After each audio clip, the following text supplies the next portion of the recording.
All right, how's it going, everyone? So I wanted to kind of create a live coding video where I show you how to do test-driven development to build out a really basic command line tool to track your calories for the day, maybe.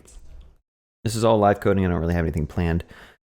So test-driven development, what is it? It's where you basically write your tests before you write your implementation for your code.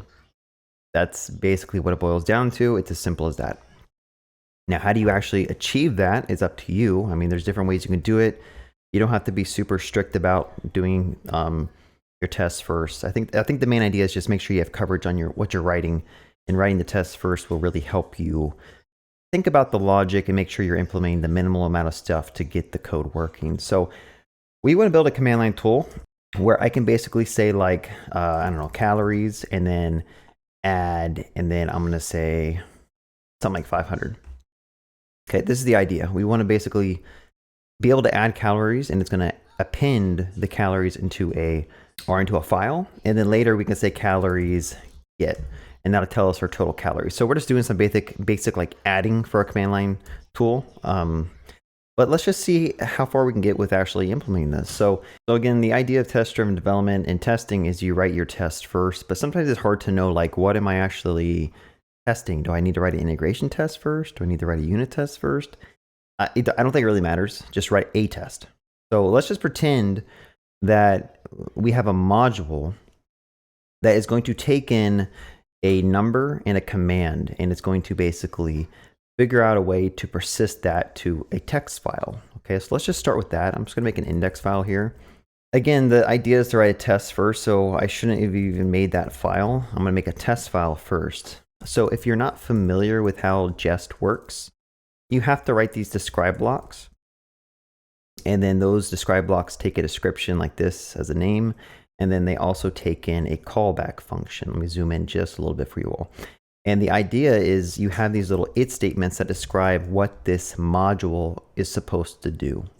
Okay, so in our case, we're going to write a unit test. And this unit test is going to say, should append the provided number to a file. Okay. Now again, we haven't actually like implemented this logic, so we're kind of like, what usually helps is if you try to think about your interface, right? What does your module or your function need? And in fact, I'm gonna take this a step further. So I'm gonna say should append the provided number to a file when passed add and 500. Make this more specific, right? So I should append 500 to a file when passed add in 500. Another test we could potentially write is like the opposite, which is just like get, which should print out how many calories we have and sum them up.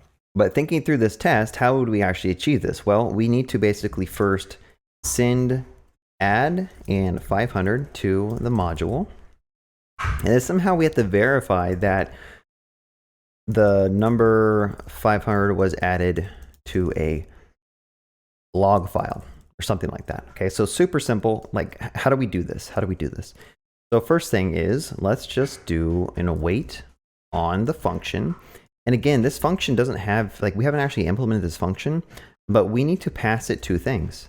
We need to pass it the number of calories and also the command. If you want to make this more robust, I would definitely recommend doing something like this, so that you can actually like know what the named arguments are. So if you pass it this, we should verify that there is some type of file that has been written to.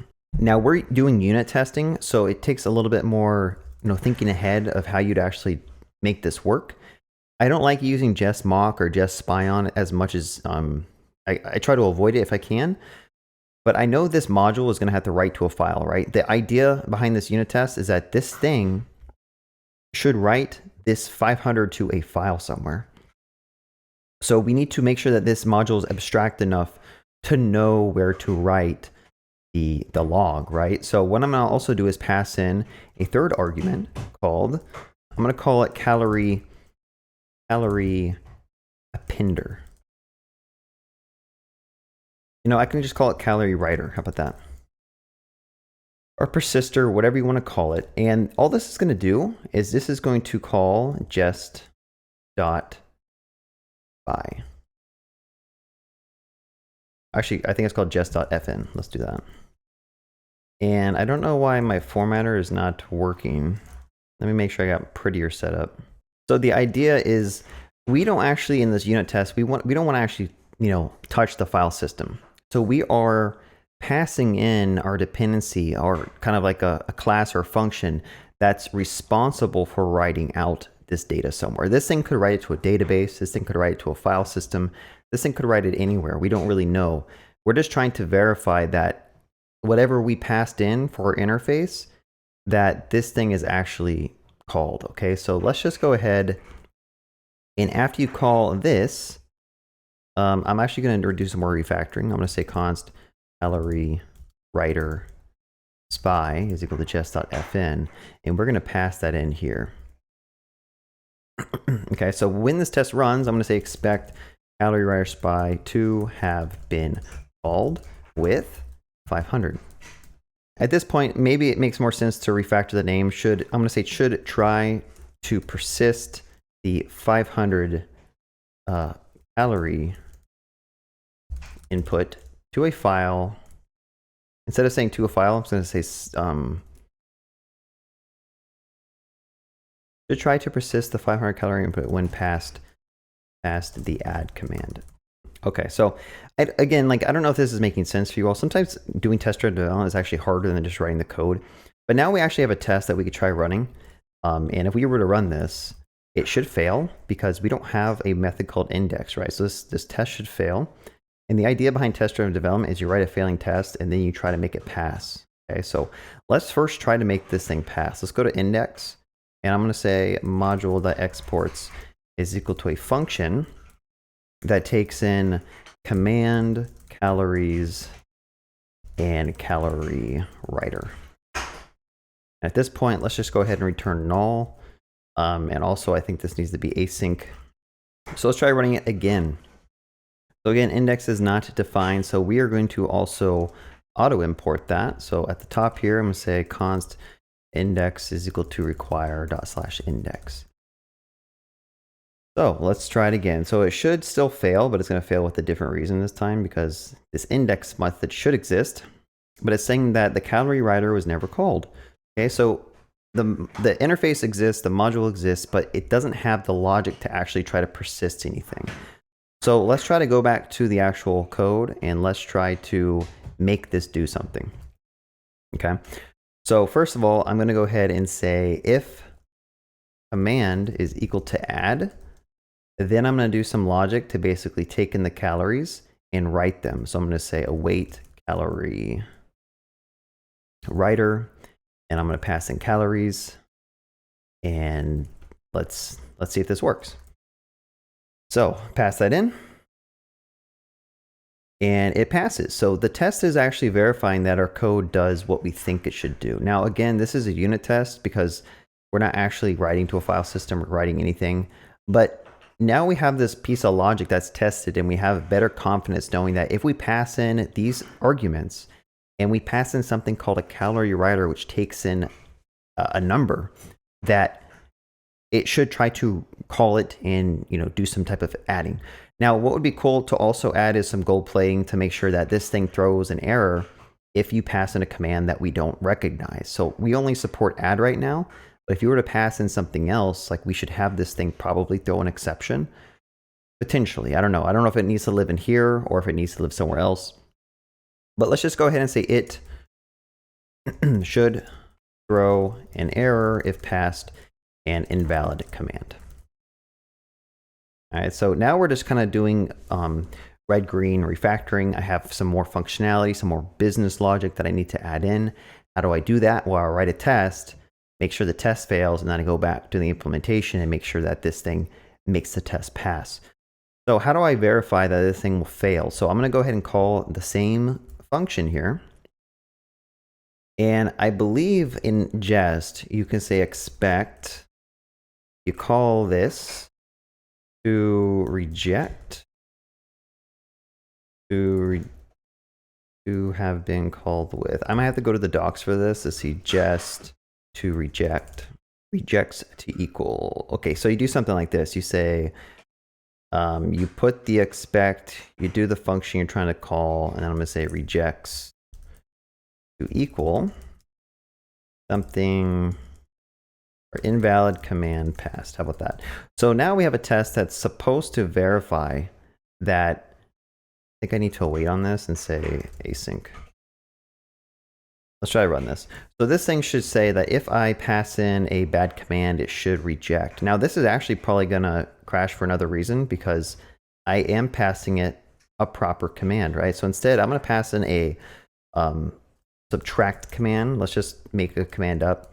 And we need to make sure that this thing throws an error if you pass in the wrong command. So let's just go ahead and make this implementation, make the test pass, right? So I'm gonna go back to index. And I'm going to say if the command passed in was bad, I'm just going to throw a new error called invalid command passed. Okay, simple as that. And let's just go ahead and run this test, and hopefully it rejects because I passed in subtract here, which means the else statement is going to get taken, and it should reject the thing. Now, I think Calorie Writer, I don't even need to pass it in because in our code we're not actually calling it. So I'm just going to delete that for right now. Technically, we don't even need to pass in calories, but all right. So we did get back an error, but I need to do some more stuff with this. I forget how you do this. To equals error. I think this is maybe how you do it. To equals equal. Okay, so I guess I do this. Sometimes I got to refresh my memory of how like Jest and stuff works, but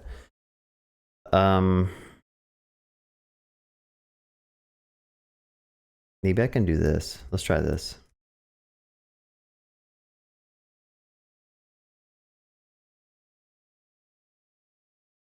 Okay, there we go. Kind of forgot how it works. So now we've written two tests. We've verified that when you call this index thing with 500 and add, it tries to write it somewhere, calling some interface. And then we also have another test that when you pass it a bad command, it throws an error. So now we have this module that we have more confidence using. Now, should this thing be called index? I don't know, but it works for now. So let's try to take this a step further. So when it comes to testing, we have this concept of something called humble objects. So whenever you have a method or a function that doesn't really have any type of if statements or branch logic, all it's doing is just taking some data as arguments and passing that through to another function. We typically don't try to test that because you're not gaining much value from testing it. So in our case, let's say we added a file writer, or I'm going to say file appender.js. And this thing, module.exports is equal to a function that takes in calories. I wouldn't potentially test this. You can if you want to, and you're kind of big into like, I don't know, testing that your function calls the file system. But I'm going to keep this as a humble object. I'm going to say I think this is a humble object that doesn't need coverage.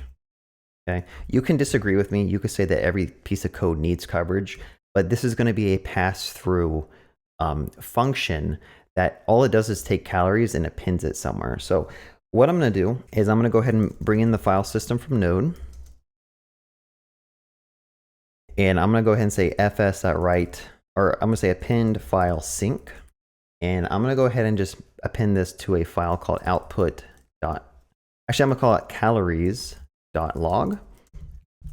And then I'm going to go ahead and, append calories, maybe add a new line character like this. And then UTF-8 it. All right. So this thing, like I said, this is like a humble object. I'm just taking some data and just passing it through to another function. You can test this if you want. You can test to make sure that you're writing to the right file name. You can test to make sure that every time you call it, you get some type of new line character appended. You can test to make sure that UTF-8 is called. Honestly, you can get this covered with an integration test, which is why you don't really need to test this in my opinion, but use your own discretion. If you think this is if you think this is complicated enough where it needs some type of testing, then go ahead and test it. Now, I would say that this thing being hard-coded to calories.log is kind of hacky. So it might make more sense to have it take in a log destination. So I'm gonna go ahead and change this a little bit. and call it log file. All right, so now that I think about it, maybe this is getting kind of less humble and it's more like something that we should test, but you can kind of keep this humble as well. I'm going to go ahead and just do this. I'm going to pass in log file. So now let's verify that we did kind of change the interface. You know, as we started implementing more logic and understanding how the system works, we made this pattern so that we can make this dynamic where the log file is passed in. Instead of it being hard-coded, but everything else can be hard-coded because this thing has like a little bit of logic to it. But you might argue that this thing needs to be like, anyway. So let's just go over here. So in order for the calorie writer to work, we need to make sure we pass it two things. We need to pass it calories, and then we also need to pass it the log file, which is ./calories.out. How about that? All right, so in fact, I kind of got ahead of myself. So this is the one thing that I have issues with trouble testing with test-driven development. Sometimes you get ahead of yourself. You start changing code when really you should be verifying your test work. So we changed the interface of Calorie Writer potentially, and the interface needs to look like this. It takes in calories and a potential log file. Actually, I don't know if this makes sense either. So should this file appender, should the Calorie Writer know about files?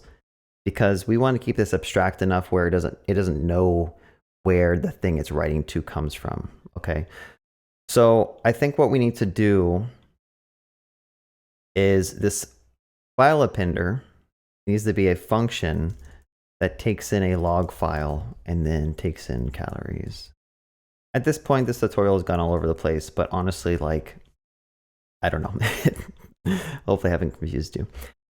Let's just verify. We haven't changed anything in this code, so this thing should all work. So how do we actually like write something to make this work? So we're going to try to make a CLI tool like this, and we're going to make an integration test. I'll say integration tests. How about that? And I'm going to make a new one called cli.test.js. So now we're moving on to test-driven development using using an integration test. And by the way, if there's anything I kind of talked about that you're confused about, let me know. Or if I'm doing something that you think is completely wrong in terms of test-driven development, let me know. I think again the main idea is just make sure you have tests that cover your stuff. So let's verify. I'm going to make a new describe block. I'm going to say the CLI, and I'm going to put an if statement. So this one is going to say should append the calories provided in the command line arguments to a file called calories.out. All right, so at some point, like, you have to get away from writing unit tests and you need to start writing real implementation over your code. Okay, so we are going to have to pretend that we have a command line argument tool that we can invoke. And this is an integration test to kind of verify that. Technically, maybe you don't need an integration test yet. Maybe you can still do some type of unit testing, but let's just keep it as an integration test. And in order to achieve this, you actually need to start bringing in some, third party. You need to bring in the ability to kind of execute some commands. So I'm going to say const execc equals require child process. I think it's this. Let me make sure this works. So the idea is that if we were to call this command, so I could do like node cli.js, and I'm going to pass it add, and I'm going to pass it 500, we should get back, or it should do something. It should kind of create a file somewhere, and we should be able to check that. So now, again, we're doing test-driven development, so I'm trying to like wrap my head around like what does this command line tool need to do? When you run it like this, there should be a output file. So I'm going to say expect. This autocomplete's annoying sometimes. Expect, and then I'm going to verify that there's a file somewhere. So let's just go ahead and bring in const fs so that I can check to make sure a file exists. And I'm going to say output file is equal to fs.read file sync. And I'm going to look for a calories.out file because that is what this test is expecting. So when you run this command and when it's done, there should be an output file, and this thing should equal 500 with a new line character. We don't need error standard out, I guess. Now, when you're using Jest, if you have some type of callback function that you have to like do like this, you can add the done keyword as an argument inside the if statement, and you can call it when everything's done. This is useful when you don't have the ability to do like promises. I could probably wrap this in a promise and make it more promise friendly, but this should work, I think. So let's run this test and make sure this thing actually tries to crash first of all. npx jest, I'm going to run this integration test, and it should try to run our CLI command, and it should probably do absolutely nothing or crash because there is no file called calories out. Okay, so we have a failing test. Now our goal is we need to write some type of implementation to make this thing pass. So in order to do this, we need to write a script inside CLI.js, which is going to take in these arguments and just kind of work. All right, so the idea is, again, like we have to somehow hook this all together so that I can take in the arguments here. So how do you actually process arguments in Node? Well, I can say const, I'll say command and calories, and I'm going to say process.argv.slice of 2. So that'll grab me these arguments here. And the idea is that we want to run this index thing. So I'm going to say, let's go ahead and import const index is equal to require index. And then I'm also going to pull in the file appender equals require.file appender. Why did I call file appended? Let me rename this for file appender, not appended. All right, so in order to run index, you have to pass it some things. So I need to say index, I need to pass it command, I need to pass it the calories that were passed in from the command line, and then I need to pass it a calorie writer. Okay, so in our case, we don't have a calorie writer yet. We have to kind of build one. So I'm going to go ahead and say calorie writer is equal to file appender.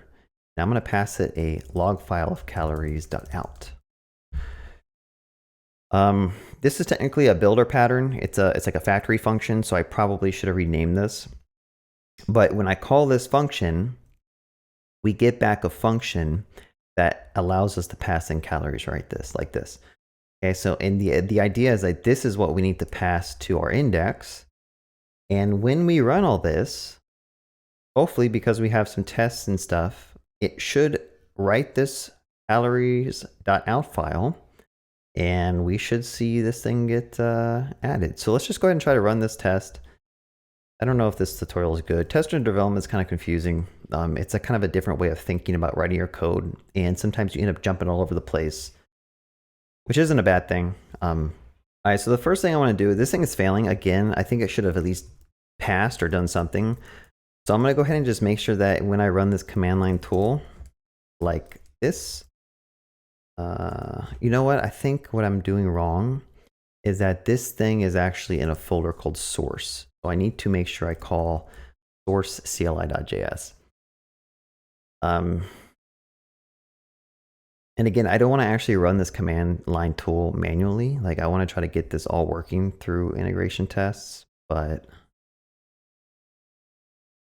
okay. So it's actually running something now. You see here, it's actually like checking that we got 500, but instead we got this. The issue is that our test should probably be reading a UTF-8 instead of whatever this is. I think this is like a byte buffer or some type of buffer. So I'm just going to make sure that in the test, when I read in the file, it's UTF-8, because that is how we're storing it, I believe.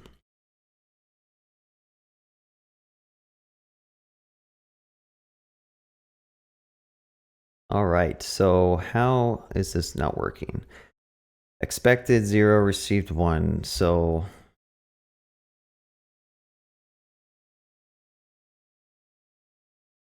the cool thing is we do have calories.out.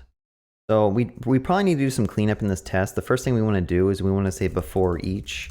We probably want to make sure we blow away that file. And more specifically, yeah, let's just do that. I'm going to say fs.remove, I think it's just .rm. And I'm going to go ahead and remove calories.out if it exists. So hopefully if I run this, it should delete calories.out. Maybe it'll crash if it doesn't already exist. So let's see. Callback is not a function. I think I need to pass it like error. Let me just do this.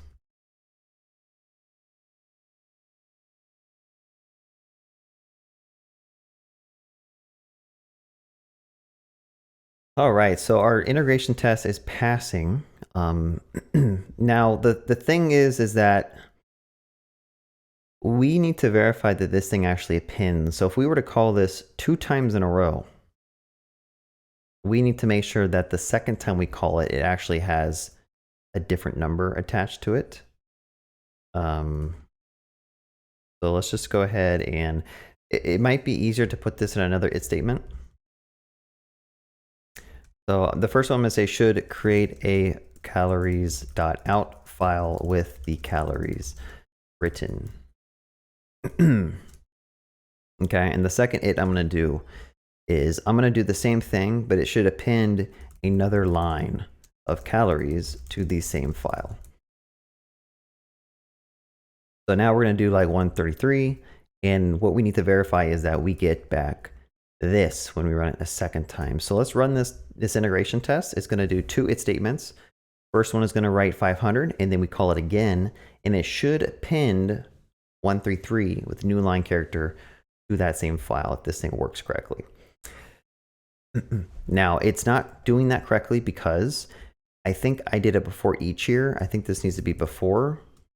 I don't remember if it's before all or just before. Let's just try before. So the before keyword is going to basically run this code before anything runs. Actually, I think it's called before all. Let's try that. So this thing will run to delete the calories file, and then it's going to run these two sequentially in order, I believe. All right, so now we have a integration test that verifies that when you run this CLI command, it makes a file called calories out.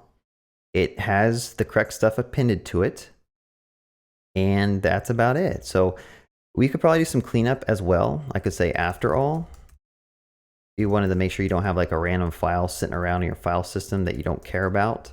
I'm gonna go ahead and just do an after all just to make sure this calories out is cleared up. And technically we could kind of like make it so, you know, this writes a file to a different location, but you know, we've kind of covered how to do some unit testing to figure out how to write out a main thing here. This is super basic. We have like a file appender, which is a humble object that just writes, or sorry, just appends some text to whatever log file. The CLI, technically, we could write unit tests in this as well. If you wanted to verify that the calories, the arguments passed in are actually passed in correctly to this. But technically, we have this covered with an integration test. And the main thing I'm trying to show you here now is that like, I didn't actually run my code yet. I've only done testing to verify my code works. But now if I wanted to, I could run that command. I could pass it add and I could pass it like 999. And I have a lot of certainty that everything should work fine because now all my tests verify that the stuff is supposed to work the way it's supposed to work, if that makes sense. Okay. So now this code is basically done. Now, I don't know if this was a good overview or a good tutorial about test-driven development, but hopefully you learned a little bit about how Jest works, how you can write your Jest tests with the scribe blocks, if statements, how you can kind of set up some spies, how you can assert those spies were called, how you can kind of verify that exceptions were thrown and certain criteria weren't met, how you can technically write an integration test, which kind of tests the command line tool manually for you. And once you've done like all your tests and everything seems like it's passing, you don't even have to like manually test anything. It just works. So once you've like getting really good at this kind of this workflow, typically you're pretty certain that whatever you ship to production is not going to have bugs because you've covered everything with a lot of tests. Anyway, have a good day and happy coding.